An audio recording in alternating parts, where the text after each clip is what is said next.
Muy buenos días a todos y a todos. ¿Qué tal, Gabriela? ¿Cómo estás? Hola. ¿Qué contás? Qué semana, ¿no? ¿Qué semanita? Vino la primavera, parece, ¿eh? Lo mejor que tenemos es el sol. Es el sol. Sí. El sol te da energía, el sol te da todo, pero siempre hay un pero para arrancar. Bueno, ¿una semana complicada o no? ¿Qué decís? ¿Vas a hablar del presidente? Sí, vamos a hablar. El presidente Milei habló en cadena nacional para presentar el presupuesto. Esta vez nos bajó el tono de voz, nos habló tranquilo, se ve que No digas eso. No digo Ya eso. nos explicó Trimboli que no hay Claro. que discriminar Bueno, por problemas de salud mental al presidente. Bajó el tono de voz verbal, la agresión verbal a la que no tenías acostumbrado, pero lo que no bajó, y todo lo contrario, es la intensidad del ajuste. O sea, no nos puteó tanto, pero sí más tijeras sobre los recursos del pueblo, porque el presupuesto se hace en base a lo que el pueblo aporta, a los impuestos que aporta. A las necesidades del pueblo. A las necesidades también. El proyecto que envió el Ejecutivo, algunos datos para tener en cuenta. Elimina la garantía del 6% del PBI destinado a educación. Tremendo. Muy Un piso grave. Conquistado con años de lucha que aseguraba inversión mínima para las escuelas, universidades y programas de formación. Además, borra del horizonte la meta de inversión progresiva en ciencia y tecnología hasta alcanzar el 1% del PBI. Todo eso no lo dijo en el discurso. No lo dijo, se olvidó. Se olvidó porque ¿Se olvidó? que le dieron era para estar más tranqui, no para decir la verdad. Dejando en claro que el conocimiento, la investigación, la innovación ya no son prioridad para este gobierno, como sí había dicho, que la educación y la salud eran temas que les importaban. Y como si fuera poco, desaparece el Fondo Nacional para Escuelas Técnicas, Tremendo. que permitía sostener equipamiento, prácticas y modernización de un sector clave para el futuro productivo de la Argentina. Estamos hablando de la destrucción de políticas de Estado que marcaron la posibilidad de movilidad social y desarrollo nacional. Solamente digo estas tres, en la medida que uno va avanzando y va escuchando y va leyendo, el presupuesto que enviaron tiene 6.000 páginas.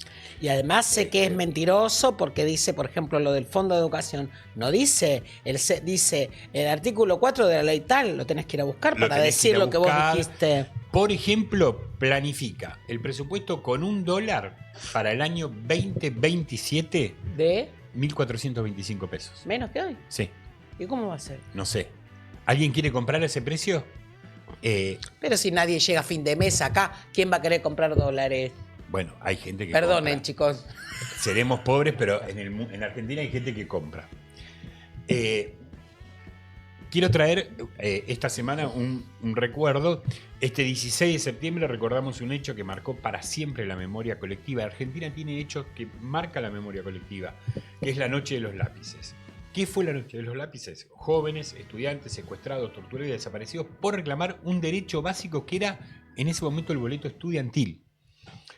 Hoy, en un país democrático, tenemos que honrar esos hechos colectivos. Tenían entre 14 y 17 años y solo 2 sobrevivientes de Sí. los que se llevaron. Tenemos que honrar la memoria de toda esa gente que defendió sus derechos, que es asumir la responsabilidad de defender en ese momento la educación, la ciencia y la participación política como herramienta de transformación. No nos tenemos que quedar en casa, tenemos que... Hoy estamos en democracia, si bien tenemos un gobierno que te pega un poquito los miércoles a los jubilados, igual hay que animarse a salir, hay que animarse a defender. ¿Viste cuántas escuelas secundarias se organizan? Arman hoy la marcha que es la previa, usando la lógica de la juventud, usan la previa de hoy en una marcha para la marcha de mañana. Digo esto por todos los que dicen que la juventud está perdida, que son todos de Milei. No pasa Exacto. eso, no pasa. Frente a este panorama es imprescindible recordar que el 26 de octubre tenemos... Quiero recordar que el 26 de octubre tenemos una cita fundamental con la democracia. Ese día elegimos si seguimos por el camino del ajuste, la exclusión, que es el presupuesto que mandó Milei, o si recuperamos un proyecto de país con justicia social, soberanía y futuro. Hoy pareciera que decir justicia social está fuera de moda, ¿viste? No. Tenemos que revalorizar también esas cosas que tantas vidas y tanto sacrificio de argentinos y argentinas lucharon por conseguir justicia social. Porque en nuestro país, aparte ¿no? de la justicia social presupone redistribución y que todos tengamos una buena vida. Y que todos tengamos oportunidades. Exacto. Obviamente. Que no nos asuste el nuevo sistema de votación que se llama la BUP, BUP, boleta única de papel. ¿Cómo nos gustan las siglas, no es cierto? Sí, les encanta. Lo importante es que el voto se ejerza y que la voluntad popular se exprese. Acá yo traje una boleta grande, no sé si la ven en la cámara, muy bien, acá está la boleta, no sé qué cámara, pim pim, a esa que está ahí, muy bien. Y traje una más chiquita para que te iba a decir cuando cómo va a lleguen ser al cuarto oscuro pueden ir. Hay dobleces que te marca para que vos dobles y lo más importante de todo es que vayas a buscar Fuerza Patria y tenés que marcar la cruz en los dos casilleros, en senadores y en diputados. Volvamos, en esta, ahí va. Vos vas a votar. Vos vas a ir a votar, te van a dar la boleta. Lo importante es que tenés que revisar que acá dice la firma del presidente de la mesa. Tiene que estar la firma del presidente de la mesa para que la boleta tenga valor. Bien. Te van a dar la boleta. ¿Hay que llevar lapicero o te van a dar? Te van a dar lapicera, que es de este mismo tamaño. Es una hoja de este tamaño que va a estar troquelada y la van a sacar de ahí. O sea, voy a decir algo para toda la gente de más de 45. Lleve los lentes. Mira el tamaño. Quizá se vea mejor porque tiene una mejor impresión. Pero igual, es en chiquito todos igual. estos, Sí, yo totalmente. te digo. Entonces, vas a llegar y vas a buscar Fuerza Patria y tenés que poner dos cruces. Una en senador y otra en diputado. Porque si no pones las dos cruces, una te va a quedar como voto en blanco. Perfecto. ¿Okay? Lo volvemos con la más grande. Para. Crucecita acá, crucecita acá. Si tuviéramos una lapicera, por favor. Lo haríamos hasta en vivo. Entonces, vos llegas al cuarto oscuro, Víctor está votando en vivo. Te dieron la lapicera, te dieron la boleta y vos llegaste al cuarto oscuro. La apoyás ahí y decís, ¿qué voto? No, vas decidido. No. Capaz que hay alguna duda. Decís, ¿qué voto? ¿Que me sigan cagando a palo? ¿Que me sigan endeudando? Voto que color siga amarillo. justo ¿Cuál es burro? el color violeta. O le ponemos un freno. Le ponemos una esperanza a construir una Argentina para todos y para todas. Si es eso, que tiene que ser eso, vamos, hacemos una cruz acá, una cruz acá. ¿Tiene que ser cruz o puede ser una rayita? Puede ser cualquier cosa, ahí. Y otra acá, ¿ves? Ahí. Tiki, 2, y ese voto es válido. Así tenemos que ¿Ahí votar. qué hacemos? ¿Doblamos? Doblamos la boleta en la línea. Perfecto. Está punteada, fin. Para que no te vean el voto, porque si te lo ven te dicen que es voto... ¿En serio? Cantado, claro, no te tienen que ver el voto. Entonces, va y votás y guardás. Antes de irte, recordá que te tienen que devolver el DNI, te tienen que dar la constancia de voto y tenés que firmar el padrón como que votaste. Todas las personas que no ven, no pueden escribir, van acompañadas con alguien. Sí, suponete que vos te equivocaste. ¿Y vale tachar? No, salís y pedís una boleta nueva. Y te dan una boleta nueva. Tachar no vale. Porque vas a entrar a un lugar donde no hay nada. Donde no hay nada. Entonces vos, me equivoqué, rompés la boleta que hiciste y te dan una boleta nueva. ¿Ok? Muy bien. Que no nos asuste el nuevo sistema de votación, lo importante es votar, ejercer la voluntad popular que se exprese. Porque tenemos que tener algo en claro. La democracia no se delega ni se posterga, se construye y se defiende de una sola manera, que es votando. Hoy más que nunca necesitamos la fuerza de la unidad, la memoria de los que dieron la vida y la esperanza de los que sueñan con una Argentina distinta. Quiero traer una frase de Néstor Kirchner que nos dijo, primero, los muertos no se negocian, los ideales no se venden y los sueños se defienden con pasión y con vida. Esa es la frase que tenemos que tener de cabecera, porque los muertos no se negocian, porque si vos te morís de hambre, si no podés pagar, no hay caso, no hay solución. Nosotros vamos a votar el 26 y el 27 va a ser aniversario de la muerte de Néstor. Totalmente. Por eso el mensaje es claro, que nadie se quede en su casa el 26 de octubre, que cada voz se transforme en voto, que cada voto sea un ladrillo más en la construcción de la Argentina que nos merecemos. Eso es lo que vamos a trabajar de hoy hasta el 26 de octubre mismo. O sea, porque tenemos que generar la conciencia de que la única manera de cambiar esto es votando. No nos tenemos que pasar de rosca queriendo hacer otras cosas que no corresponden. La democracia hay que sostenerla, la democracia hay que construirla con oposición, con oficialismo. Y obviamente nosotros tenemos nuestro pensamiento, tenemos nuestra idea de construir un país para todos y para todas. Por eso Fuerza Patria nos parece la opción para este 26 de julio. No te olvides, cruz en senador, cruz en diputado. Hermoso. Todo esto que Hermoso. vos decís, que es todos, con todos, buscando a Sí. otros. ¿Querés ver cómo estaba hablando ayer el presidente? Dale, ¿Con todos decís que Sí. estaba? sí. ¿Hay algún video que nos van a mostrar? No, hay una foto, que es ¿Una la foto foto? número 9. 9. Y que nos va a mostrar cómo está. Mira eso, míralo. Lo miro. Es una secuencia de fotos, ¿no? Exacto. O sea, la ¿Cómo primera empezó agrandado? empezó con todos alrededor. Después ya se sentaron, Después se sentaron algunos. sacaron a un par. Sacaron un par y terminó solo. Ahora, lo que está claro, que lo único fiel que tenés en casa de gobierno, ¿qué son?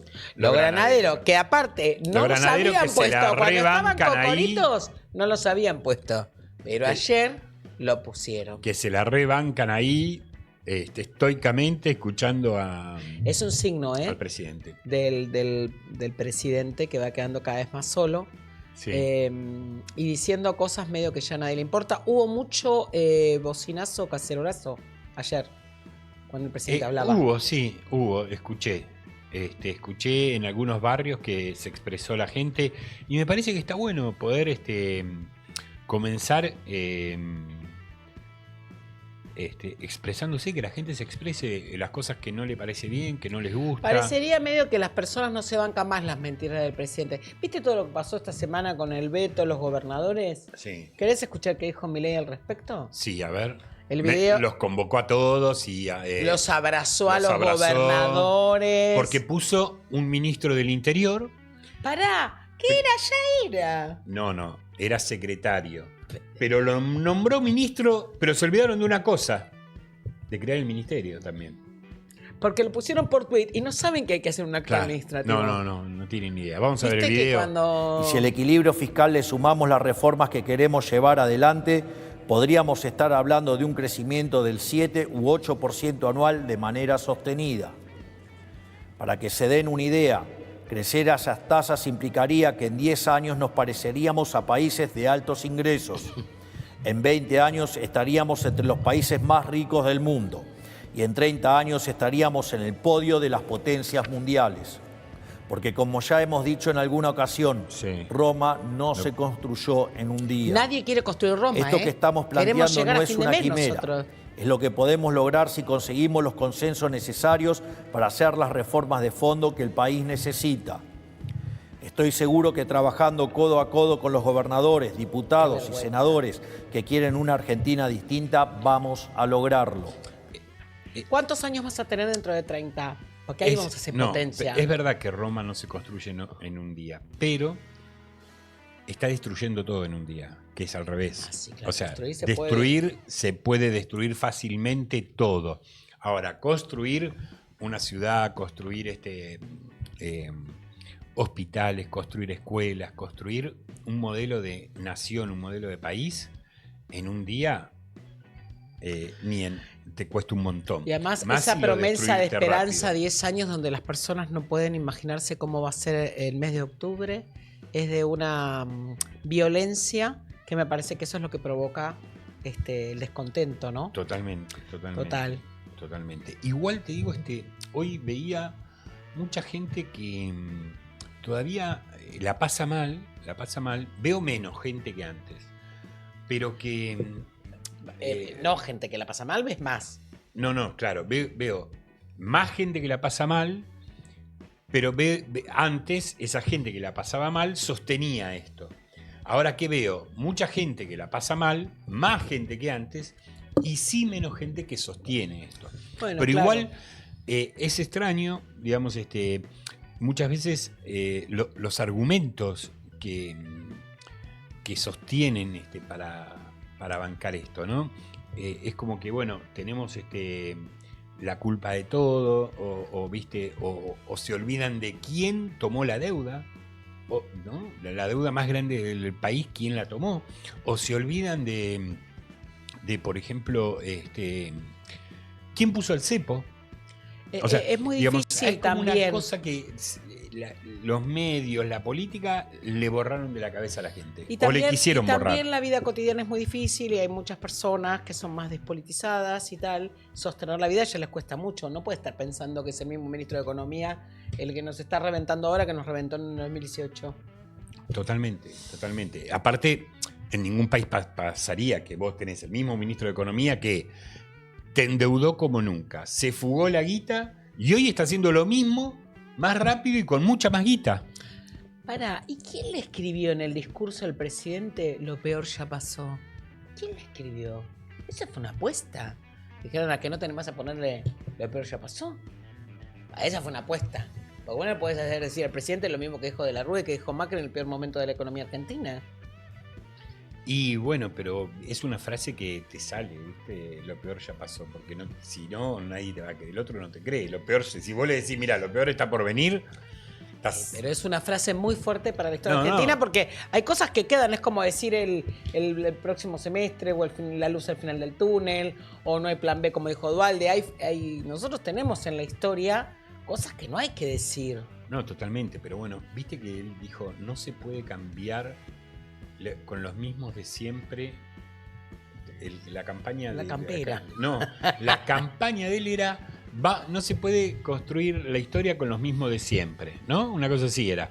Bueno, como la dolarización, como un montón de cosas, mentira. Se olvidó, digamos. Entonces, me parece que está complicado. Puede ser lo que vos decías de la medicación que le habían dado ayer. Yo no dije nada. Vos me dijiste que no hable de eso. No, que no discrimines, te dije. Que no hay que decir que es discriminar. No, yo no dije nada. Hoy hay un día medio complicado acá. La producción está como así, medio. Víctor, ¿sabés qué pasa? Es lo mismo que dice el presidente. Si todos creemos que sos vos, no a vos, te lo digo, como el presidente. Está bien. Bueno, llegó nuestro primer invitado. Así que vamos a ir un pequeño cortecito mientras preparamos. La verdad que nos viene de 10 que sea hoy. Que sea hoy porque vamos a hablar del presupuesto, vamos a hablar del libro que escribió, vamos a ponerle... La historia, vamos a recordar la historia. Le vamos a poner un videíto de alguien que recomendó su video. Así que bueno, ¿está todo bien lo que dije hasta ahora nuestra producción? 10 puntos, muy bien. Vamos a un pequeño cortecito y recibimos a nuestro primer invitado de la tarde de hoy. Esa. ¿Cuál es la del esta? Muy bien, seguimos en O no lo arregla nadie. Yo a veces digo, para aclarar, porque digo muy buenas tardes, después digo muy buenos días, muy buenas mañanas.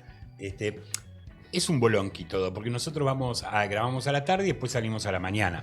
Pero ustedes hagan de cuenta que nos escucha mucha gente de todo el mundo y en algún lugar están a la mañana y en otro están a la tarde. O te levantaste tarde y aprovecha el saludo. O sea, no es para criticar, es para, viste, que nos estamos nosotros también. Somos así de hippies nosotros. Claro. Bueno, nos viene bien tener este invitado hoy porque, bueno, le vamos a preguntar de todo, lo vamos a aprovechar, le vamos a sacar el jugo. Un economista que nos viene a ver después que el presidente presenta el presupuesto, le vamos a hacer algunas preguntas. Pero también escribió un libro que estuvo en boca de muchos políticos hace poco, desde Pichetto hasta Cristina. O sea que está bueno eso, da una amplitud de pensamiento que me parece que está bueno. Se llama Julián Sicari, es economista, docente, licenciado en economía y doctor en ciencias sociales. Es investigador, hizo además del libro, varias publicaciones y trabajos académicos. Así que lo tenemos con nosotros, Julián Sicari. Buenas tardes. ¿Qué tal? Buenas tardes, que está acá, y buenos días a los que nos ven. O sea, pero bien. Bueno, bien, ¿no? ¿Con el libro cómo va? Sí, por suerte, la verdad, muy bien. La recepción ha sido muy fuerte. Salió hace 7 meses, ahora la semana que viene va a salir la 4ª edición y salió en realidad una 5ª también electrónica. Bien. Sí, por suerte, a mí cuando escribía el libro me llamaba la atención cómo no había ningún libro sobre Martínez de Oz. Claro. Y analizaba con detenimiento su política económica. En todo caso, se pudo haber algún que otro libro estudiando algún elemento central, sobre todo la deuda externa o la vinculación con los grupos económicos, pero no en detenimiento, y más sobre todo su figura, que yo, bueno, como lo adelanta, acá lo muestra la cámara. Perfecto, si la cámara lo toma. Que era el jefe político no solo el que manejaba la política económica, el jefe político, el que manejaba los principales resortes de poder. De hecho, varios de los protagonistas contaban que Videla se subordinaba directamente a Martínez de Oz, hacía todo lo que Martínez, una suerte de Karina, para así decirlo, de aquel sería contexto. muy bueno en la tapa, o poner. López Rega o Rasputín, Claro. que son figuras por ahí más tapadas, o Santiago Caputo, o Marcos Peña para Macri, que son los que terminan manejando Coti todas las áreas del Basile. Estado, o el Coti, todas las áreas del Estado, tienen en la cabeza, son los que negocian. Muchos decían, bueno, si yo quería algo y lo hablaba con Videla, Videla me decía, lo voy a pensar. Iba a hablar con Martínez de Oz. Entonces muchas veces directamente lo hablaba con Martínez de Oz para que y se hiciera. O sea, porque Julián, yo sé que él decidía. Antes de ver el videíto, te quería hacer una pregunta así. Es un libro potente, digamos, pesado en datos, en investigación, ¿no? Que está muy bueno. ¿Cuánto tiempo te lleva hacerlo? Y unos 4 o 5 años. Ah, un montón. Sí. Un montonazo. Sí, el tema también, a mi entender el libro tiene muchas novedades. Hay una que por ahí, no solo para tratar de, permite reentender la dictadura de una manera muy distinta, como en muchos aspectos, a cómo se la pensaba, sino que una de las novedades más fuertes y metodológicas es, porque hasta ahora la mirada sobre la dictadura estuvo, por suerte, ¿no? Estuvo hegemonizada En los derechos humanos. por la mirada de las víctimas, Sí, claro, claro. los familiares de desaparecidos, los combatientes de Malvinas, exiliados, sindicalistas presos, artistas, bueno, todos los que padecimos, la dictadura la padeció el país entero, pero algunos en carne propia de manera más directa. Pero el libro tiene la novedad de que está contado desde el relato de los protagonistas directos, que está, cuentan cómo se pensó cada punto de la dictadura. Videla, Viola, Martínez de Oz, el equipo económico, Macera, van relatando los conflictos internos, los problemas, cómo veían, qué querían hacer, y es muy revelador. Si me dan un segundo, me gustaría leerles para ver lo interesante que es, porque permite resignificar bastante, a mi entender, la dictadura cuando ellos hablan, ¿no? Que yo entiendo que obviamente hay un dilema ético, además de metodológico, porque uno está habilitando la palabra de genocidas, de criminales, ¿no? Que es algo peligroso, pero bueno, yo creo que sirve bastante. Y, por ejemplo, en el último reportaje que dio Videla antes de morir, le preguntan por los objetivos de la dictadura. Es cortito lo que dice, pero sí. Es muy interesante. Dice: nuestro objetivo era disciplinar a una sociedad anarquizada, volverla a sus principios, a sus cauces naturales. ¿Qué sería lo natural, no? Dice: con respecto al peronismo, salir de una visión populista, demagógica, que impregnaba a vastos sectores. Con relación a la economía, ir a una economía de mercado, liberal. Un nuevo modelo, un cambio bastante radical. A la sociedad había que disciplinarla para que sea más eficiente. Queríamos también disciplinar al sindicalismo y al capitalismo prebendario. De esta cita, ¿no?, se desprenden muchos elementos. Uno, cómo insiste la palabra del disciplinamiento, ¿no?, que lo repite varias veces. La idea del cambio económico, un cambio bastante radical, premeditado. Pero también uno puede hacer otros recortes, pero uno muy importante que vale la pena hacer, porque aparecen todos los protagonistas exactamente lo mismo, que no tanto lo que dice, sino lo que no dice.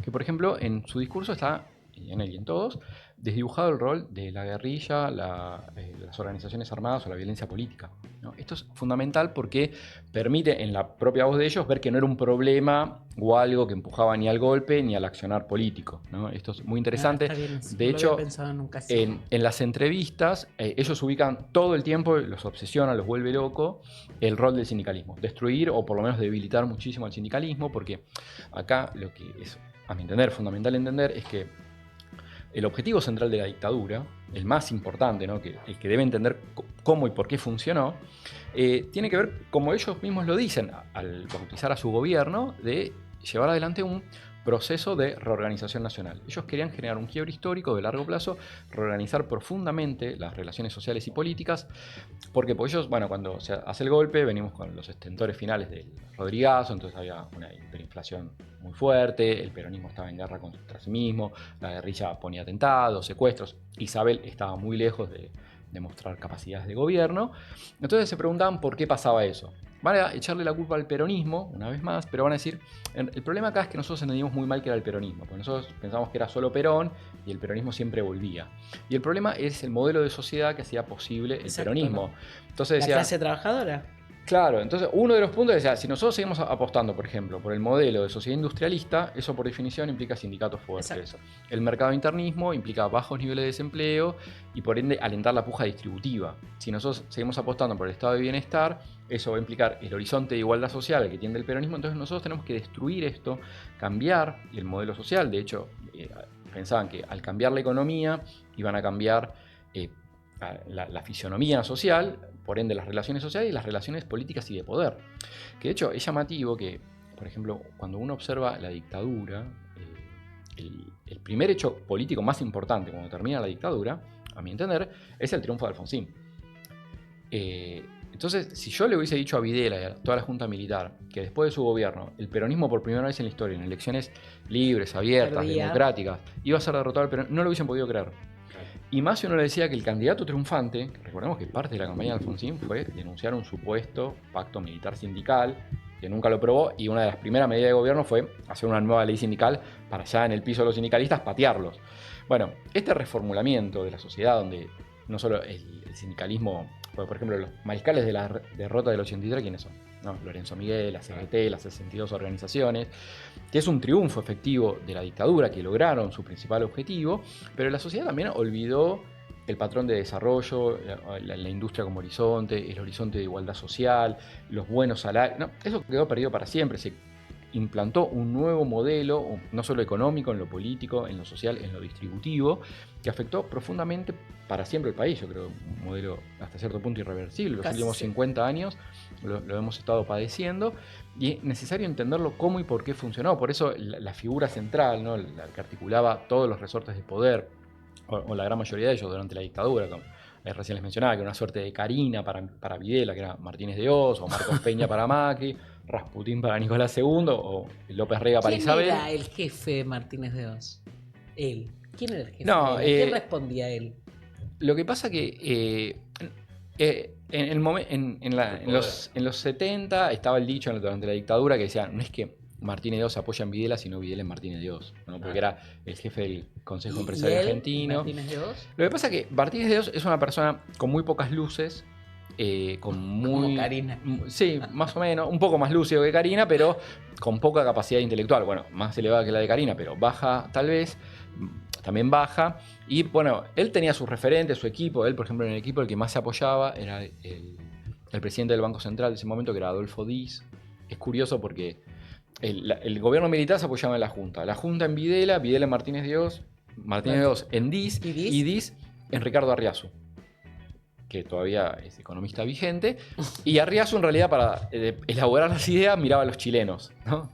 Que estaba haciendo la dictadura de Pinochet y le copiaban prácticamente todo. Lo que pasa es que acá lo hacían peor que en Chile, por eso en Chile pudo durar mucho más. También es interesante pensar la disolución de la dictadura, que en gran medida, por más que hoy haya otra mirada, es por Martínez de Oz, ¿no? Que esto es interesante porque... La disolución de la dictadura... La caída de la dictadura. Sí. Explico por qué. Porque el modelo final de Martínez de Oz fue un desastre, ¿no? Sí. Ya recordemos, por ejemplo, en el año 80, que eran entre 60 y 70 bancos, después viene la crisis Sí, de por la eso tablita. te pregunté antes, porque con todos los actores de la economía rompió, digamos. Claro, no, sí, incluso la propia élite económica. Esto Exacto. también no se lo recuerda, se suele... A veces representaba a Martínez de Oz como un títere del poder económico concentrado o un representante. No es así, lo odiaba la élite económica, salvo algunos grupos económicos que fueron favorecidos, pero no fue uno de los objetivos de la dictadura favorecer, por ejemplo, a Macri, Bulgeroni, Techín. Fueron favorecidos y después al postre les terminan estatizando la deuda. Martínez de Oz fue ministro del 76 al 81. Sí, con Videla, los 5 años de Videla. Los O sea, 5 que se años de quedó todo Videla. el tiempo. Sí. Hasta Sí. Viola. Lo que Hasta pasa, Viola. a esto es lo que venía, que la economía venía explotando un poco, muy parecido a lo de ahora. Cuando asume Viola, no puede controlar más el dólar, porque ya con la tablita estaba explotando por todos lados, empieza a tener una serie de devaluaciones caóticas, ¿no? Y entonces el descontrol económico y social se agudiza muchísimo más, todavía empeora, y por eso a Viola le hacen un golpe interno. Pasa que Galtieri pensaba que el descontrol económico, social y político que ya estaba ocurriendo en el 81 es porque Viola era un blandito. Entonces le hacen el golpe interno, cuando asume Galtieri, Tampoco tampoco puede tenía plan. controlar. Exacto. Y que utiliza como estrategia final para resolver, La guerra. porque pero hay un paro de la CGT, del famoso 30 de marzo del 82, pero esa movilización obrera es consecuencia del desastre económico y social que dejó Martínez de Hoz. Y la guerra también, para tapar ese malestar, es consecuencia de Martínez de Hoz. Entonces, bueno, después que perdiste la guerra ya estás de salida, pero la consecuencia previa, el dominó, ¿no? De que tirás una pieza y van cayendo las otras, es es un Martínez de modelo Hoz. que nunca termina bien, o sea, no está pensado cómo salir de, de Claro, ese plan económico. Porque yo que casualmente te quería preguntar esto, porque hay una secuencia, digamos, Martínez de Hoz, Menem con, no sé, Rapanelli, Cavallo, digamos, después Macri, y bueno, y ahora Milei, ¿no? En que, ¿por qué un presidente o un ministro de Economía puede pensar que eliminando el Estado, favoreciendo la especulación, Rompiendo la industria nacional. claro, rompiendo la industria, generando más pobreza, rompiendo todos los lazos sociales, te puede ir bien? O porque, y además que tiene experiencia, que no fue bien, o porque hay un negocio atrás de eso económico que yo no lo entiendo, digamos, o porque creen en su doctrina económica, que hay algún modelo que haya salido así, o porque no me entra en la cabeza a veces. Digo, pensar, si No se entiende. si te fue varias veces mal, ¿por qué? Creo que es un negocio de Digo, unos pocos, ¿o no? ¿no? Yo pienso que no, porque uno ve, por ejemplo, los principales actores económicos, a todos le está yendo mal, a todos. A Techín, a los bancos, uno ve los balances de los bancos, ya el del segundo semestre fue un desastre, el del tercero va a ser directamente venir todos con pérdida, salvo algún sector de minería o hidrocarburos que ya venían de gestiones previas, incluso les cortaron la obra pública, entonces el desarrollo que podían tener menguó muchísimo. O el 2024, la fiesta de la bolsa. Pero fue hasta 2024, o sea, la bolsa de que empezó el año hasta ahora cayó casi un 40%, o sea, claro. Uno no puede decir les está yendo bien. Los bonos se están derrumbando, o sea, uno no puede ver un sector de grandes ganadores, ni el consumo, en ningún aspecto. Lo que pasa, ahí se entremezclan una serie de elementos entre económicos, ideológicos, emotivos, diría, porque también hay algo que yo cuando lo planteo, muchos dicen, no sé, yo por lo menos lo veo así, piensan que es exagerado, pero pienso que realmente es así, de que el odio al peronismo lleva a hacer cualquier cosa y construyen solo por odio sus propias fantasías. Sí, yo tenía una docente cuando hice la maestría de Historia Económica, que era, ella daba sobre Estados Unidos, ¿no? Entonces, y contaba, cuando ella daba clases también en un secundario, y explicaba la guerra de Vietnam. Entonces contaba, no sé, los bombardeos, el napalm, los aviones, los tanques, todo lo que se mandó, los años que duró la guerra y encima perdieron. Y un alumno le pregunta, pero ¿tanta bronca para destruir el comunismo y encima pierden? Bueno, Estados Unidos podría haber volcado todo ese dinero, por ejemplo, en salud, en educación, claro, universidades, ciencias. Bueno, pero acá lo mismo. Claro, pero se vuelca en destruir, y encima no. Es como ¿viste? Todos los miércoles cuánto vale lo que le disparan a los jubilados, que vale más caro los cartuchos que compran que la jubilación. Sí, si lo volcáramos por ahí a elevar la calidad de vida de la población, lo que pasa es que ellos están en un presupuesto que tienen las élites y sobre todo los liberales en el país, muy cargados de odio, de bronca, de dogmatismo ideológico. Yo recordaba, por ejemplo, en 2023, cuando fue las elecciones para el jefe de gobierno en la ciudad, que fue Ramiro Marra. Y Ramiro Marra tenía una publicidad que decía, estaba en los colectivos, en la parte de atrás, y decía, si yo soy jefe de gobierno, este colectivo no va a ser frenado por un piquete. Claro. Sí. Entonces, la ambición de ellos, ¿cuál es? Mano dura, represión. Lo que pasa, en ningún momento decir, bueno, vamos a solucionar la vida a la gente, decir, por ejemplo, que no haya motivos para reclamar, entonces decir que haya buenos salarios, que no haya pobreza. Sí, eso no es un horizonte. No, claro. El problema es el pobre, el que reclama, el que se queja, los que se organizan. Sí. Entonces ellos piensan que exterminando a los pobres exterminan la pobreza, no sé, o el modelo que genera la pobreza y la desigualdad. Te quiero hacer una pregunta, perdóname, esto, en la investigación, que como Víctor te preguntó del tiempo, y que vos decís, hablé con los actores, ¿qué te pasó a vos? O sea, hablaste con gente horrible. No, yo las entrevistas no las hice directamente, fueron las entrevistas que dieron y que pude ir recolectando, por suerte fueron muchísimas. Videla dio muy pocas entrevistas, pero por ejemplo, cuando leí el libro de Seferino Reato, que se llama Disposición Final, que es un reportaje largo a Videla, me quedé muy impactado.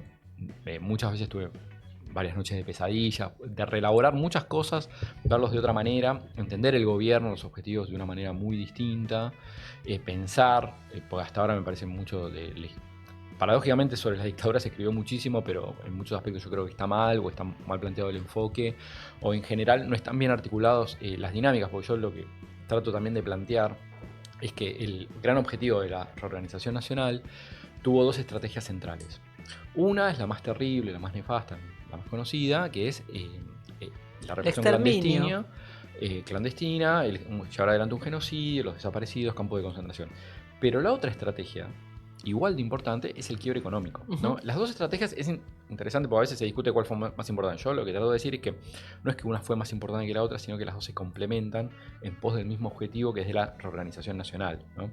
Generar un disciplinamiento y un cambio económico y un cambio de las relaciones de poder. Esto es central, esto es lo más importante. Entonces, después entender en función de esto cómo se dieron el resto de las lógicas, los actores, las decisiones, incluso los conflictos internos, ¿no? Porque a veces se piensa el gobierno militar como un bloque, no fue así, ¿no? Es interesante porque, por ejemplo, Viola... Vos contás cosas como que los militares no querían desguazar YPF. Claro, sí, eso es muy importante, porque Martínez de Oz, que era un privatista más radicalizado que Milei, te diría, y todo el equipo económico, eran muy parecidos a los libertarios de hoy, dicen lo mismo. Les ponen muchos límites. Uno, por ejemplo, lo que se llamaba el corazón del Estado empresario, no pueden tocar nada, ni PF, gas del Estado, aerolíneas. Sí les van a permitir lo que se llama las privatizaciones periféricas, pero casualmente Martínez también va a hacer estatizaciones, aunque olvidadas, pero por ejemplo la Ítalo Argentina la va a estatizar, lo que va a hacer Aerolíneas Austral la va a estatizar, Aerolíneas Sol la va a estatizar. Entonces eso es fundamental. El cambio de lógica de funcionamiento del Estado es importantísimo. Otro límite, por ejemplo, que muchas veces se olvida, pero vale la pena considerarlo, que a Martínez II le prohibieron que hubiera desempleo, falta de desocupación. De hecho, casi toda la gestión de Martínez II va a haber 2% de desocupación prácticamente. ¿Quién le prohibió? La Junta Militar. La Junta Militar. Sí, dijeron, ustedes hagan lo que quieran, porque le decían que Esas cosas yo nunca había escuchado, por eso me sorprendió. cada desocupado era un guerrillero en potencia, le decían. Claro. Entonces, Julián, antes te queremos mostrar un videíto, pero antes de eso, una pregunta a lo masa, por sí o por no. a ver. ¿Ya estás escribiendo el de Caputo? No. ¿No? Bueno, le mostramos el videíto a ver que nos cuente qué sintió. Estoy leyendo un libro, quiero contarles, muy lindo, de Julián Zicari, que habla y analiza a Martínez de Oz como el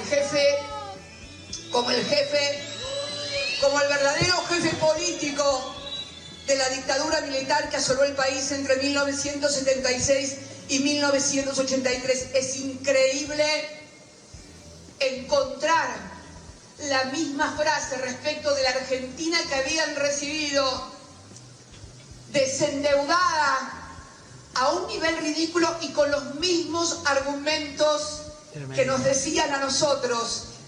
No les prestaban porque no generaban confianza. Él decía que a lo mismo, las mismas palabras, las mismas ideas, distintos personajes, pero eso es lo que está pasando hoy en la República Argentina. Entonces... Bueno, ella te pidió el ¡Qué libro. emoción! No. ¿Sí? Ya había leído otros míos. En general le gustan mucho los libros que yo saco. Porque Incluso vos hiciste uno de investigación de las crisis. el de las crisis, uno sobre el 2001 también, uno sobre Mercado Libre. Había subido notas mías a su Twitter y bueno, cuando se enteró que salió me lo pidió. Aparte justo ir medio a las corridas porque estaba por ir de viaje. Dijeron, mira, por favor, sí o sí ahora porque no sé, Se lo quería llevar para... claro, para leer en el viaje. Y después te comentó cuando lo leyó. No hablamos. Pero hizo esto. Claro. Eso es. Hizo Esto No, fue- calculo que la voy a ver después. Eso pero- fue en la Esto puerta fue del PJ. en la puerta del PJ, la salida de una reunión de consejo. El día que salió el fallo. Creo que salió la sentencia ese día. Sí. Estábamos Sí. afuera. Sí. Exactamente. Porque también en términos así, son 4 o 5 años de escribir, que uno no piensa que te lo va a recomendar un expresidente, un candidato a vice, un senador, un tipo de la política como es Pichetto. Podés compartir o no, pero entre las dos... Sí, un hombre de Estado, sí, un hombre sí, de sí. Estado, claro. digamos, que me parece que uno también lo escribe Para influir en eso. No, por supuesto, sí, eso es una discusión política, ideológica, yo soy historiador, pienso que parte de mi función social es pensar la memoria, el legado, incluso pensar, yo creo que también se lo debo a las víctimas, de que han luchado, que hoy tengamos democracia, es porque hay gente que luchó, peleó y murió por ello. Sí, claro. Entonces eso es muy importante. Es llamativo lo de Pichetto, porque Pichetto el año pasado le votó los superpoderes a Caputo y Milei. Y hoy lo emparenta con Martínez de Oz y denuncia, le dedicó muchos tweets, ¿no? Que hizo una serie de tweets sobre el libro. Muy bien, le agradezco, Mike, si estás ahí. Como que lo leyó. Claro, le gustó mucho, pero también es un signo de los vientos políticos, ¿no? Pichetto, que algo de olfato tiene, si el año pasado le votaba a favor y hoy lo compara con Martínez de Oz y esto dice va derecho a una explosión, bueno, algo está pasando, ¿no? Julián, tenemos que ir terminando, pero no podemos dejar de preguntarte como economista, si lo escuchaste a Milei presentando el presupuesto y qué opinión te da, qué perspectiva de país. No lo escuché. ¿No lo escuchaste? No lo escuché. Vi memes, nada más. Bueno, a partir de los memes se puede leer un montón igual, ¿no? Sí, me pareció inteligente la jugada de tratar de anticiparse a los vetos y a la movilización universitaria de mañana. No creo que eviten ni la movilización, ojalá, porque ayer abrieron también la billetera con gobernadores, vamos a ver qué pasa, porque está medio fino ahí. Está en peligro la votación del veto universitario, que o sea, Garraham todos dicen que sí. Que sí, y universidad... El de ATN doy por descontado que va a salir, claro. Pero... Es un riesgo igual para los gobernadores. Es un momento donde está todo roto, es un riesgo enorme, ¿no? Sí, aparte a un mes de las elecciones, y donde ya está todo prendido fuego acá, yo creo que la explosión económica y social es inevitable ya a esta altura, ya están jugados, podemos discutir o especular si va a ser antes o después de las elecciones, pero acá se viene una que se los va a llevar puestos. De hecho ya están todos así con las alas, ya saben cómo viene empezando a tejer una red de contención o la sucesión. Sí, yo creo que yo creo que se va a terminar de definir cómo sale esto el 10 de diciembre, cuando suman las nuevas autoridades y se vea a quienes votan, ponen en el Senado y en la Cámara de Diputados. Si son peronistas, Milei tiene el boleto picado. Si le respetan más o menos a alguien de su línea, que siga Martín Menem, bueno, ahí puede durar tal vez unos 6 meses más, pero es inevitable porque el default, que por ejemplo que es el principal caballito de batalla, es inevitable, la vuelta al cepo es inevitable. Y después vos sabés que hace poco nosotros tuvimos el honor de entrevistar a Zaffaroni y él decía como el exterminio por goteo, ¿no? En términos sociales. Y eso también están haciendo, también es un objetivo. Sí, yo igual tengo una mirada distinta sobre eso, que no porque condene menos a Milei, sino que me parece que, habías mencionado mi libro de crisis, ¿no? Yo lo que identificaba en ese libro, que la verdadera fábrica de pobres en este país son las crisis económicas, ¿no? En el libro lo hago rápido, arranca desde la Organización Nacional en 1860 y termina justo cuando termina el gobierno de Macri, 2020. Son 160 años de historia. En esos 160 años el país tuvo 16 crisis económicas, o sea, una cada 10 años.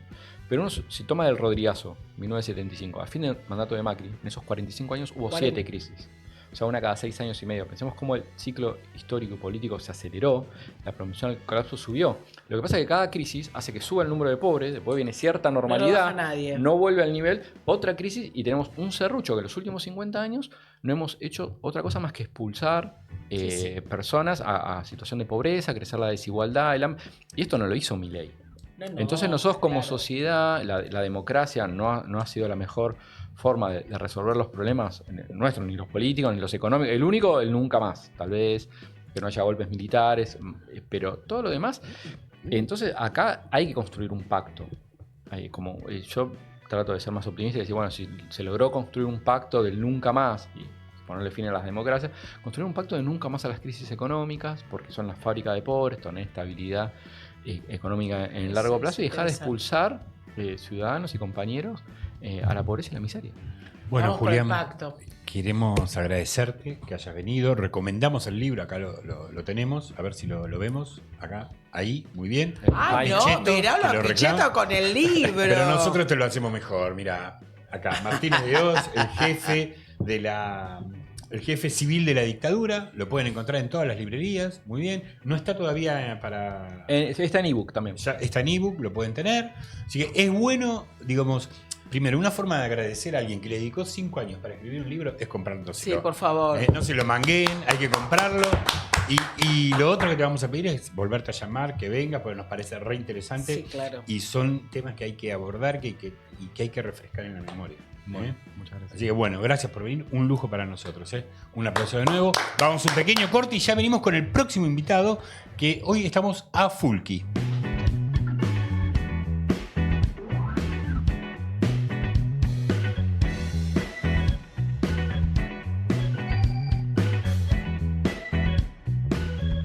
Seguimos en O no lo arregla nadie, un programazo hoy, ¿o no? ¿Cómo estamos con el análisis de la realidad y la economía? Terrible, pasamos de la economía, ahora vienen los trabajadores, un Hermoso.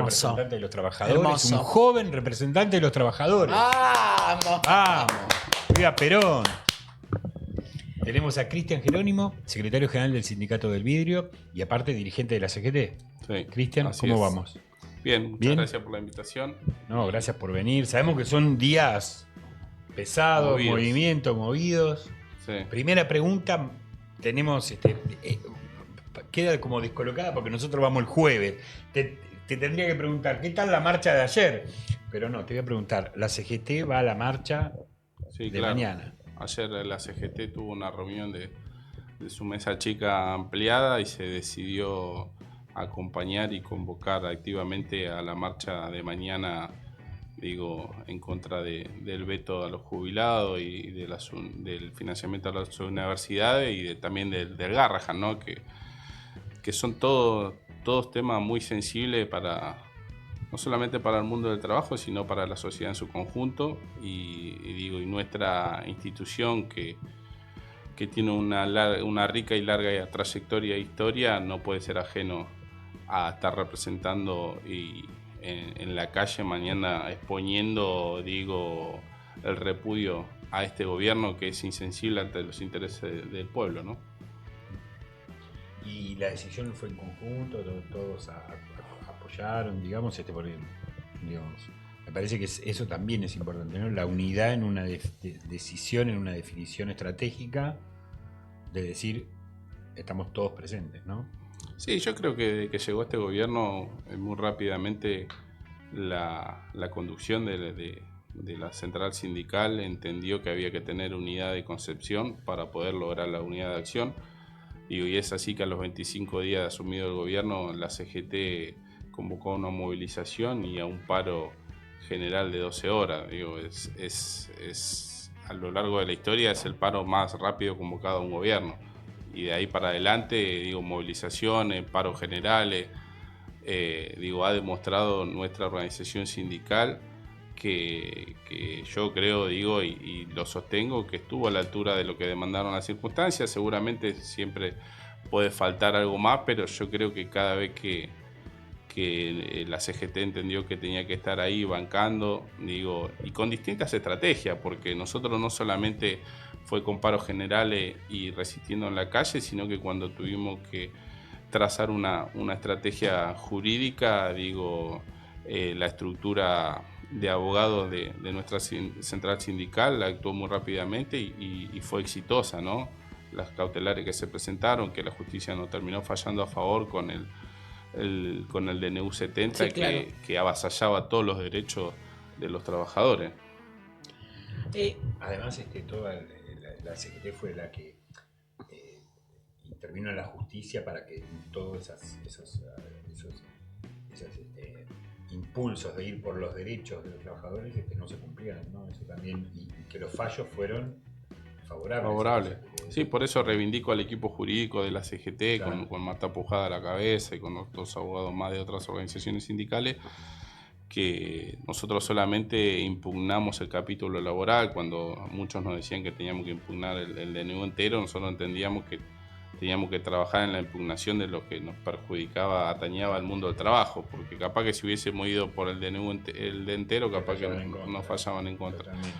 Así que creo que las diferentes estrategias que se dio la central sindical, al día de hoy queda demostrado que fueron correctas, ¿no? Y al día de hoy también queda demostrado que en todos los pasos que quiso avanzar el gobierno, porque este gobierno tiene muy claro una cosa, digo, cuando ellos hablan de casta, de cuca, de todas esas cuestiones, en el fondo tienen un rencor ideológico con lo que le dio dignidad y justicia social a nuestro país, que es el peronismo.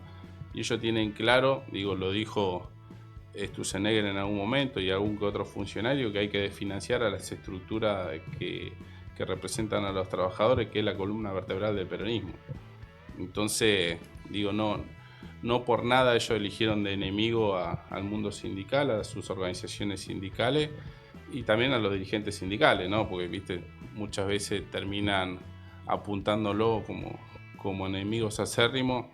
Pero bueno, nosotros tenemos que tener la tranquilidad que más allá de los matices que existen dentro de la CGT, digo, se priorizó y existió la cordura suficiente para unificar criterio y unir fuerza para resistir y enfrentar a este modelo y este proceso político que tanto daño le hace a nuestro país, ¿no?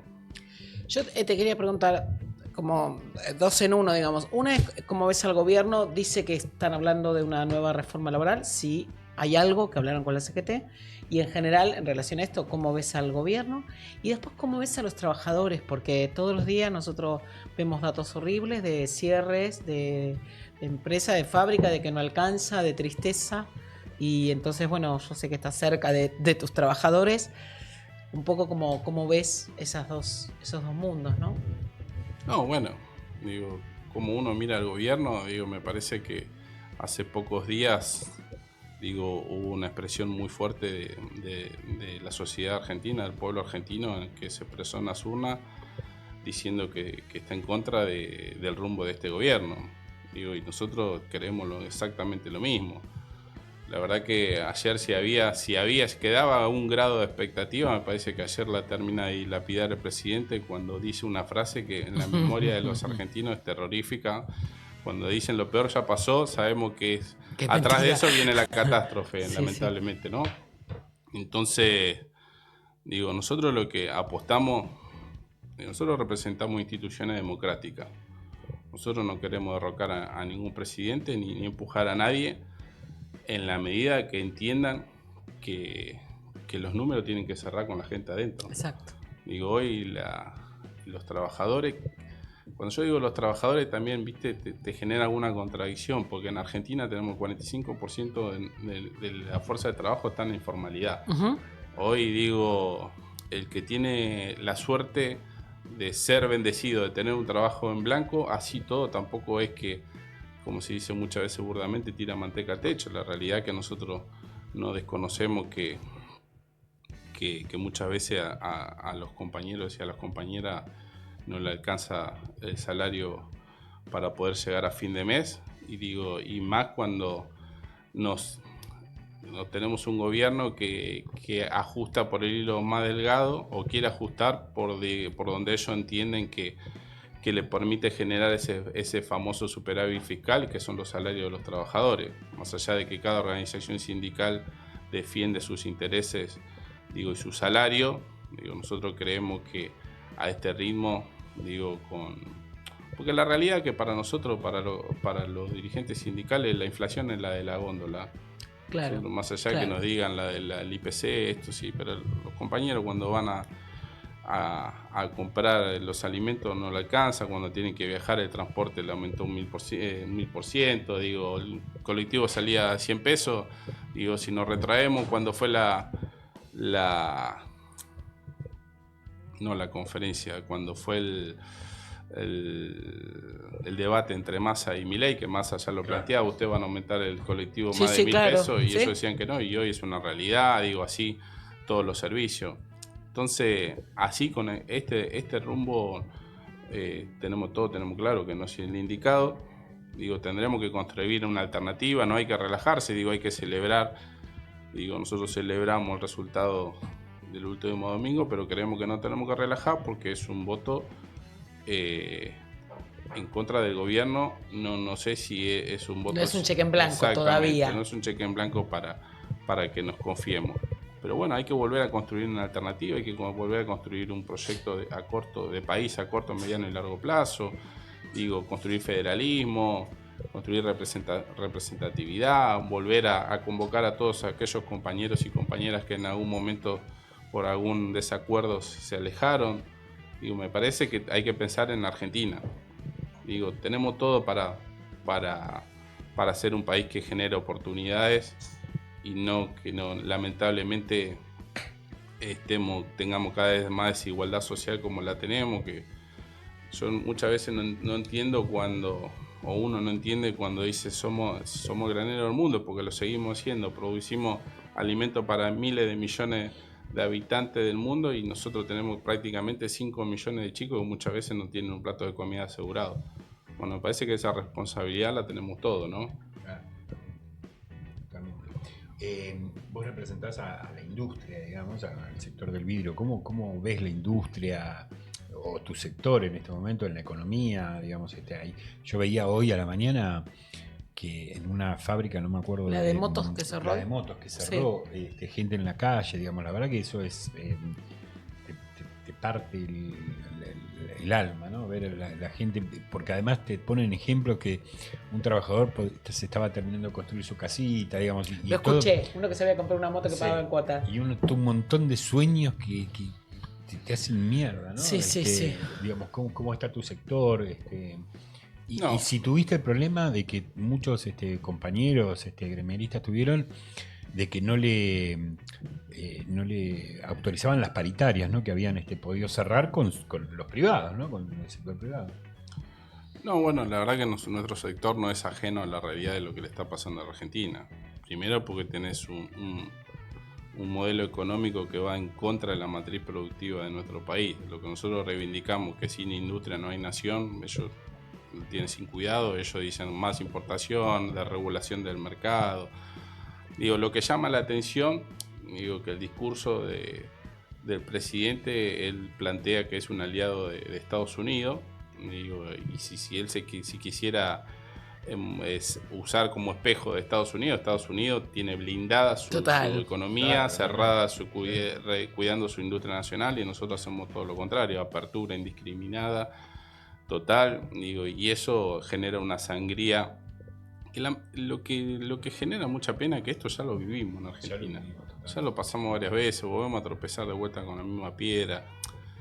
Digo, también digo, este gobierno es una consecuencia de algo que se hizo mal. Digo, nosotros también nos tenemos que hacer cargo, ¿no? Porque digo, si no, no puede ser que un tipo que aparecía en un programa de espectáculo hoy termine siendo el presidente de todos los argentinos. Digo, bueno, entonces me parece que ahí tenemos todos tenemos un grado de responsabilidad, y como yo te decía recién,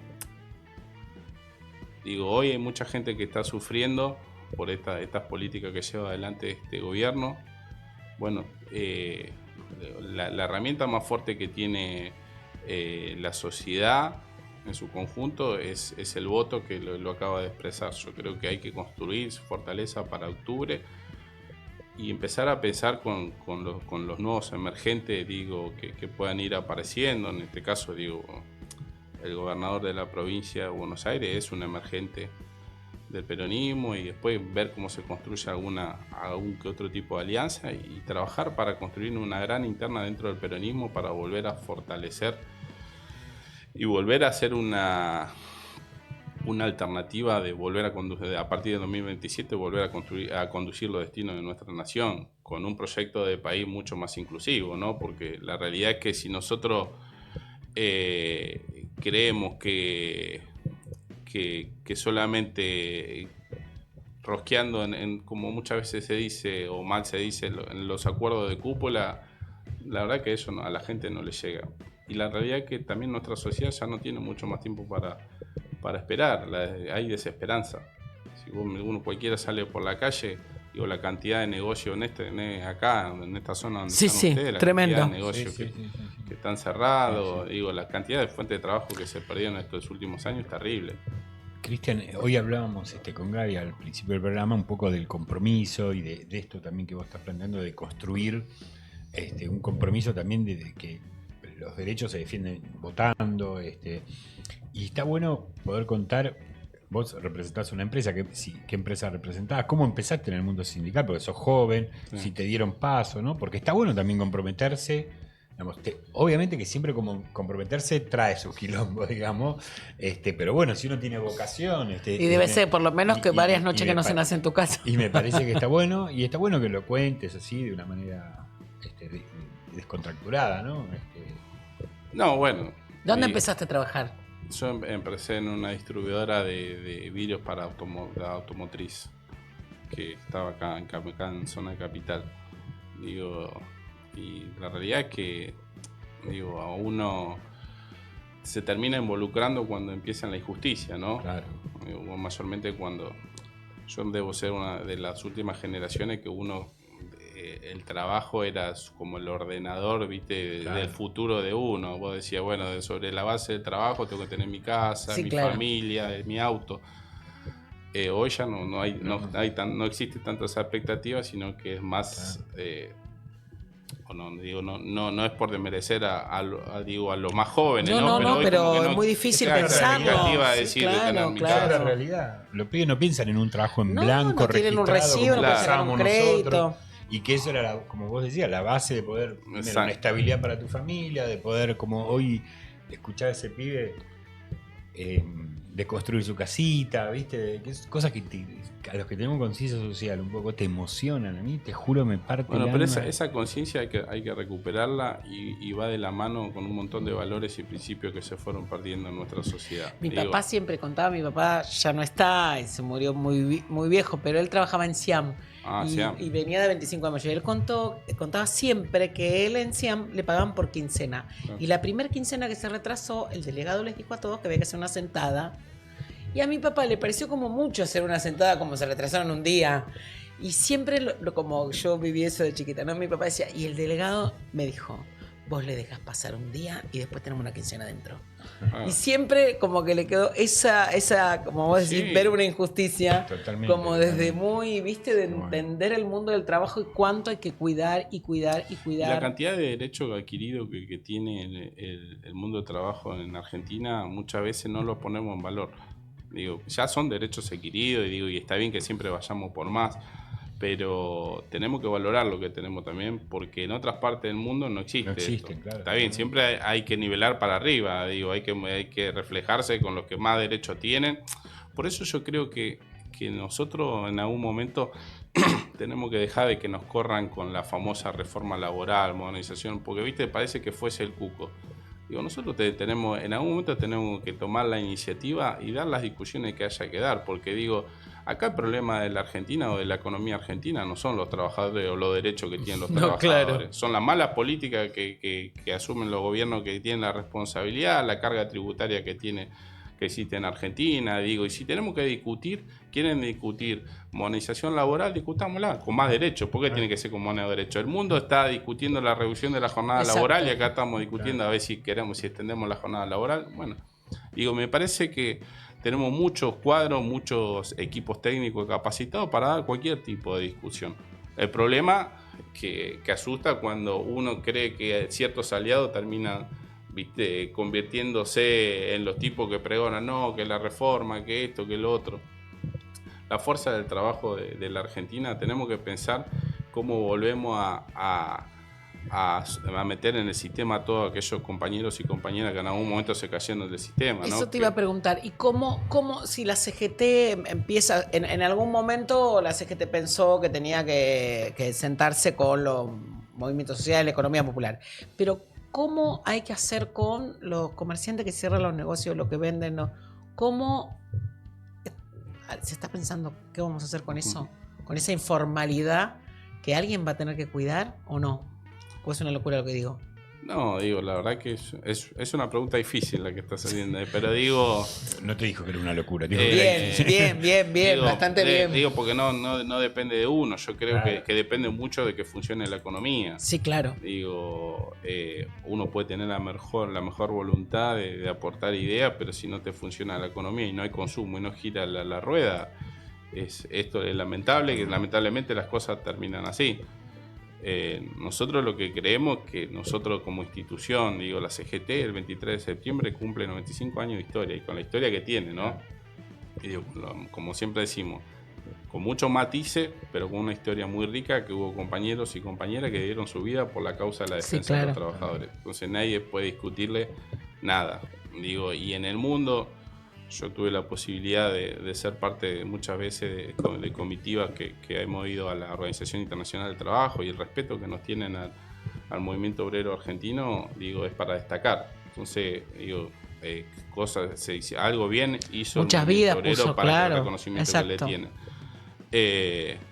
Yo creo que como institución tiene que ser parte, como no quiero ser reiterativo, pero tiene que ser parte de un programa y de un proyecto político en el cual le vuelva y reivindique la justicia social. Sería una respuesta, viste, media con una salida elegante, capaz que a alguno le puede decir que está diciendo, pero si nosotros no volvemos a tener... A redistribuir. Claro, pero un gobierno que realmente crea en esas cosas. Para mí es importante el lema que vos planteabas, el de la CGT, como es sin empresas, o sea, sin industria nacional. Sí, sin industria no hay nación. Sin industria no hay nación. Está claro, nuestro país se desarrolló sobre la base de una matriz productiva. Y ese tiene que ser un plan, digamos, para que ayude a los comerciantes, para que ayude a los trabajadores. Y es la reactivación. Totalmente. Digo, nosotros no... Yo creo que nosotros tenemos que dejar de preocuparnos tanto cómo nos mira el mundo, sino preocuparnos cómo nos mira nuestra gente. Digo, muchas veces lo político, digo, y acá no hago diferenciación. Muchas veces se preocupan cómo nos termina mirando el mundo, digo, haciendo algunas exclusiones, ¿no? Yo creo que Néstor Kirchner no lo hizo, Cristina tampoco, pero otros sí, siempre están pensando a ver cómo te mira el norte del mundo, cómo te miran algunos sectores, y empezamos a pensar como qué piensa nuestra gente, digo, que realmente lo que necesitamos representar. Digo, somos un país bendecido nosotros, y es una realidad. Todo lo que demanda, todo lo que necesita el mundo, la Argentina lo tiene. Digo, ¿cómo puede ser que eso no se traslade automáticamente? Está bien, se debe llevar su tiempo, pero que se traslade a bienestar social, que se traslade a que la gente tenga movilidad social ascendente, que tenga dignidad, que vuelva a tener certidumbre, que volvamos a recuperar, como decía yo, esos valores, esos principios, volver a fortalecer la educación, todo lo que a nosotros nos puso, digo, la Argentina... Todos dicen, no, la Argentina no es una potencia mundial. Yo creo que sí somos una potencia mundial. Digo, sacamos científicos, somos buenos en un montón de cosas. Digo, nos destacamos en un montón de cosas. Bueno, y en momentos difíciles, como fue el 2001, cuando realmente la Argentina tocó fondo, todos entendimos que había que poner el hombro y lo sacamos adelante en nuestro país. Que algunas veces hay economistas en el mundo que no entienden un experimento medio raro, que no lo saben cómo explicar. ¿Viste? Cómo la Argentina salió de ese pozo. Totalmente. Bueno, quiere decir que somos distintos. Y este proceso lamentable que estamos pasando, tenemos que ponerle entre todos... Fin.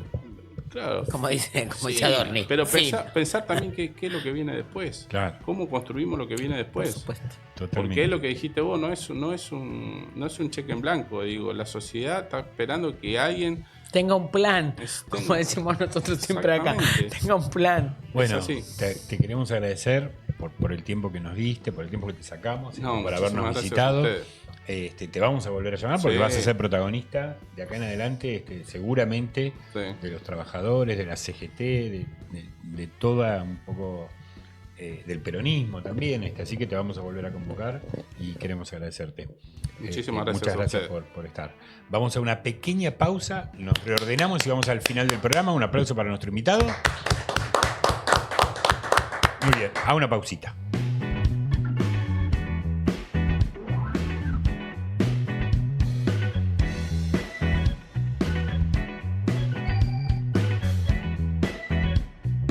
Qué programón que estamos teniendo hoy, es terrible. Muy lindo programa.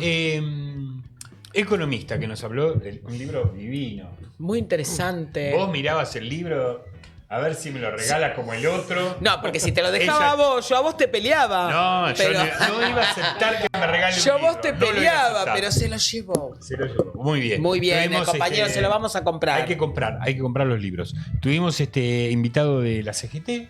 Un lujo al compañero Jerónimo. Compañero Jerónimo. Y vamos a terminar con nuestra columna que de cada 15 días, que corresponde... No importa cuándo. Pero no importa cuándo. Una Lo tenemos columna.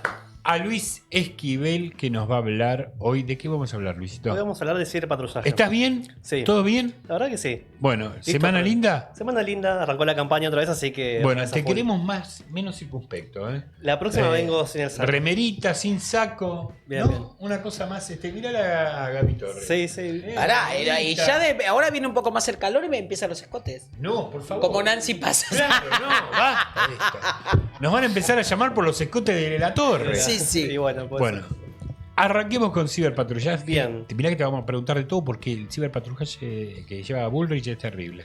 Es terrible, sí. La verdad, digo, es un tema muy interesante porque... si querés podemos mostrar el tweet donde ella lo anuncia. Ah, te anuncia que te va a ciberpatrullar. Exactamente. Muy bien. Es muy interesante porque, digo, tradicionalmente los ámbitos de acción de los estados siempre fue la tierra, el mar, el aire, Sí. donde podía ejercer su soberanía con las fuerzas de seguridad o fuerzas armadas. Y recientemente, como todos sabemos, con el boom de Internet, el ciberespacio empezó a ocupar un lugar en la agenda pública. No solo en términos de lo que es seguridad, sino en términos de comunicación y demás. Por ejemplo, lo que pasó en la campaña ahora en mayo, que salió este video fake de Mauricio Macri anunciando que bajaba los penatos Sí, y sí, que apoyaba sí, totalmente. a la libertad de avanza, que es una actividad, podemos decir, casi delictiva por parte de la libertad de avanza. No estoy defendiendo a Macri, pero digo, es casi delictivo y viola los principios básicos del derecho electoral. Digo, si saldría a hacer esto en la calle offline, digamos, en la calle verdadera, habría un problema mucho más grande. Pero como es la calle online, digamos, internet, como que pasa un poco desapercibido y no Me se estás matando con esas referencias. Yo soy una persona más grande, pero lo entendí igual. Claro, sí, sí. Es que, bueno, acá está el anuncio de Patricia, como ven. ¿Qué dice? ¿Por qué es necesario el ciberpatrullaje? Esto es del año pasado. Ajá. Y ella habla de venta de cocaína por Telegram y mujeres engañadas por las redes sociales, que, bueno, después son llevadas a la trata. Digo, toma dos casos concretos y, como es característico de Patricia con su punitivismo populista, lo lleva a un extremo para justificar. Para justificar su ciberpatrullaje. Exactamente. ¿El ciberpatrullaje qué es? Que te puedan seguir todo por las Perseguir. redes. Perseguir. Exacto. Hubo Las redes. dos decretos, uno en 2024 y otro en 2025. Lo que anuncia Patricia es que ella quiere que la Policía Federal sea como el FBI argentino. Ujú. Eso es una expresión de deseo. Eso es una... Exactamente. Y además, como característica de Patricia, son reformas como no son estructurales, no es que ella planteó una nueva fuerza. Pues, habilitó una herramienta que es básicamente que la policía puede navegar por internet abierto con fines preventivos de delitos. Es como muy amplio. O sea, si te ve que un tweet tuyo, un X, no te gusta. Bueno, han hecho varias bastante veces, desastre, ¿no es cierto? puede Exactamente. buscarte por eso, Hicieron digamos. un montón Ese de es el ciberpatrullaje. desastres. Exactamente. El de 2024, que me parece que es más peligroso esto, habilita el uso de inteligencia artificial para el ciberpatrullaje. Ujú. Como está muy de moda, pero la verdad que es algo que todavía no está del todo desarrollado, no está del todo estudiado, No está regulado sabemos los tampoco, límites exacto. exactamente. Entonces, habilitar que de forma irrestricta se utilice inteligencia artificial me parece un poco peligroso. Y en 2025 se agrega una figura que también tiene sus riesgos. Si bien es con autorización judicial, permite que las fuerzas de la policía se creen perfiles falsos en redes sociales para hacer ciberpatrullaje. Ay, eso es cualquiera. Entonces, Mirá si te lo enseñé. claro, entonces vos podés estar No, en- mirá si chateo con alguien y es un policía. Claro, ese es el peligro. Porque ¿Estás en una aplicación, en algo? ¿Cómo vos? hace? No, ya no. Ah, O sea, lo destruiste. Mirá la torre, lo que venimos a ya no, descubrir. ya no, pero para, ¿cómo te das cuenta que es un policía? Le tenés Y que no te lo preguntar. va a decir, Claro. Le tenés que preguntar. Vos sos Como en las un series. ciberpatrulla. Mandame una selfie, ¿Cómo claro. te dice? Un ciberpatrullador. Un ciberpatrullero. es un tema bastante complejo este. Tremendo. A vos también te puede pasar, Víctor. Vos ya, no, vos sos un señor casado, pero si quisieras un día, ¿te parece que no hay policías mujeres? ¿Patrullajas? Que están ahí como deambulando por Instagram, por Twitter. Es una película, es una película de espías. Claro, bueno, me Ay, parece a mí chicos, que qué desastre. lo peor de Patricia es como ese es su estilo. Que ella cree que está en una película de Hollywood y es Es espía, que es comisaria, una película de ¡Qué desastre! Y además esto, de nuevo, me parece que es peligroso. Primero porque esto fue un decreto del Poder Ejecutivo que no pasó por el Congreso. Me parece que una materia tan compleja tendría que pasar por el Congreso. Más que nada para establecer los controles, el fin. Algo que me parece muy interesante es a quienes hicieron, no sé si es el patrullaje, pero a Mauricio Macri le hicieron una causa en su momento. Porque él había criticado en Twitter, creo, a Gil Carbó.